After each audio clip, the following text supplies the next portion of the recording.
Welcome to Kenton's videos. Enjoy the video. In this video, I will show you how to make fudge. To begin, gather all your ingredients. You'll need 3 cups of granulated sugar, 1½ sticks of unsalted butter, and 1 small 5-ounce can of evaporated milk. Don't forget 1 teaspoon of pure vanilla extract and 3 cups of your favorite chocolate chips. Having everything measured and ready makes the process much smoother and more enjoyable, ensuring a delicious outcome. Next, we'll start cooking our fudge base.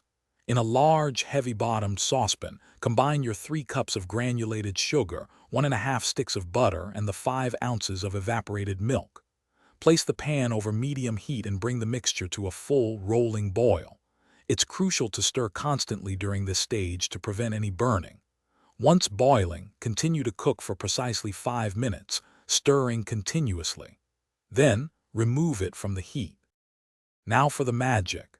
As soon as you remove the pan from the heat, immediately add your 3 cups of chocolate chips to the hot sugar mixture. Stir vigorously and continuously until all the chocolate chips are completely melted and the mixture becomes wonderfully smooth and glossy. This usually takes about 1 to 2 minutes. Finally, stir in 1 teaspoon of vanilla extract, ensuring it's fully incorporated. Work quickly, as the fudge will start to set as it cools. Almost there. Once your fudge is smooth and combined, quickly pour it into a buttered 9 by 9 inch pan. Use a spatula to spread the top evenly. Now comes the hardest part, patience. Let the fudge cool completely at room temperature for at least 2 hours or until it's firm enough to cut. Once fully set, slice it into 1-inch squares.